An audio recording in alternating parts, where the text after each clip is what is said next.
I love the sort of the insularity of Mr. Bean, this sort of self-centeredness which reflects in the fact that, you know, if I have to get myself into the part, I don't need another person or a situation or a prop in order to create him. You just have to,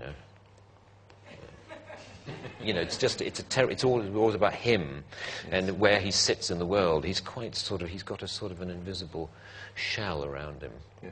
He's hugely popular internationally, isn't he? Yes, it is bizarre, actually. It's something that I try not to think about very much, because actually if I ever do, stop and dwell on how well known my face is in so many obscure corners of the world, that I think I would find it rather disturbing. Are you made aware of it when you go abroad? I'm being slightly disturbed about it, even talking about it.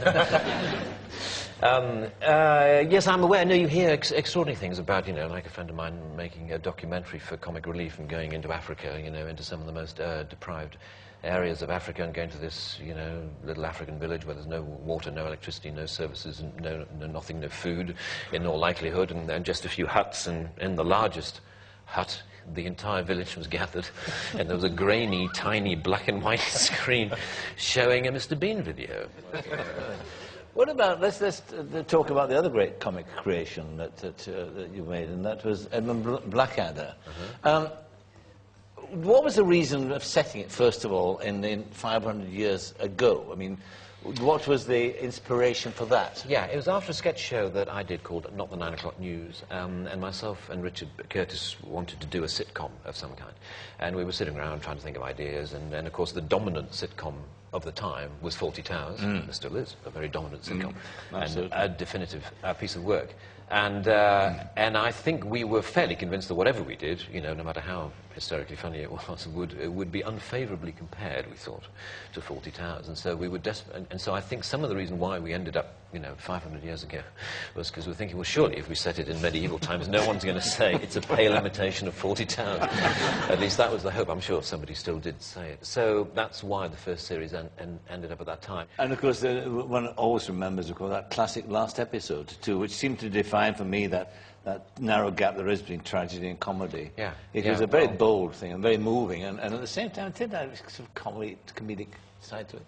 Well, I mean, there is, it's like the current, situation with war elsewhere. There's no doubt sometimes that the darker, the more serious the backdrop into which you set your comedy, sometimes the brighter your little sparks of comedy are set out in sharp relief against it. Yes. And that series was full of that sort of stuff. Yes, it was indeed. I mean, Richard and Ben's work was fantastic. And that last episode, which really did get quite sad towards the end, was, I think, almost deliberately conceived to defend the series against criticism that we were making light of a very tragic situation, which was the situation in the trenches in northern France in the First World War. In fact, it turns out that criticism never materialized, that people just accepted it for what it was, and enjoyed it for what it was. It's a classic now. But it was, but I remember filming when we, the weeks a rehearsal leading up to the one-day recording of that last episode, when we went over the top at the end.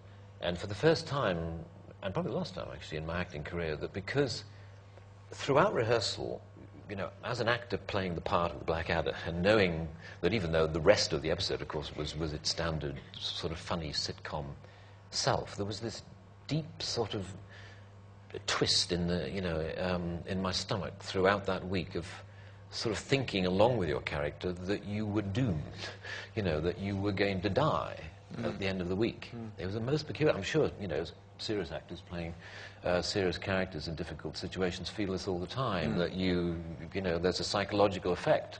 And obviously if you're trying to feel the character and feel his dilemma, then you're going to feel some of the fictional feelings for real. And I was amazed, throughout this awful knot in my stomach. Was it difficult to do itself, the actual moment of doing it? Was it difficult? No, you felt swept along by it. Yet again, I think because it was so well written, and that weird, transition when you go forward and I blow the whistle that we go over the top, and there's some wonderful lines about, because I'd been trying to pretend that I'd gone mad in order to get sent back from the front, and had conspicuously failed, and the Blackadder says something, I can't remember it very well, but says some line about, who would notice another madman around here, and a line like that, it just, grasps the moment.